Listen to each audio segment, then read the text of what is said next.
गृहोपयोगी साहित्याची खरेदी करताय तर आजच आपल्या टेकेट सुपर मार्टला भेट द्या. कडधान्य, डाळी, साबण, ब्रँडेड कपडे, शूज, सायकल, कॉस्मेटिक्स हे सर्व मिळण्याचं एकमेव ठिकाण म्हणजेच टेकेट सुपर मार्ट. 5,000चे भरपूर डिस्काउंट. कमीत कमी 4,999च्या खरेदीवर 5 किलोमीटर पर्यंत मोफत घरपोच सेवा. पत्ता: पंचवटी चित्रमंदिर जवळ, 332 रोड. संपर्क: 92 97 97 5000.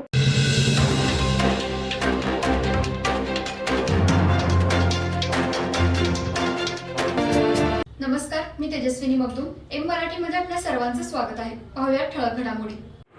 इचलकरंजी शहरामध्ये दुपारी 1च्या सुमारास शिवतीर्थजवळ असणाऱ्या बस स्थानक येथे एका युवकाला बेदम चोप देण्यात आला. हा प्रकार अचानक घडल्यामुळे काही काळ गोंधळाचं वातावरण पसरलं होतं. एका युवकाला 5 ते 6 जण बेदम मारहाण करू लागले होते. त्यांनी आमची फसवणूक केली आहे, हा पळून गेला आहे असा आरडाओरडा सुरू होता. तिथेच असणाऱ्या काही रिक्षा चालकांनी, गजरे विक्रेत्यांनी तुम्ही याला का मारत आहे असा सवाल केला असता यावेळी तेथील मारणाऱ्याने तुम्ही आमच्यामध्ये पडू नका असं उत्तर दिलं. या युवकाला मारहाण करत असल्याची माहिती नागरिकांनी पोलिसांना दिली. घटनास्थळी पोलीस दाखल झाले व या युवकाला मारहाण करत असणाऱ्या युवकांकडून त्याची सुटका केली व त्याला ताब्यात घेतलं. घटनास्थळी काही काळ गोंधळाचं वातावरण पसरलं होतं. तसेच वाहतूक विस्कळीत झाली होती. शिवाजीनगर पोलिसांनी दोन्हीकडच्या बाजू ऐकून घेऊन रात्री उशिरापर्यंत पोलीस तपास करत होते. या घटनेमुळे बसस्थानक परिसरामध्ये एकच खळबळ माजली होती.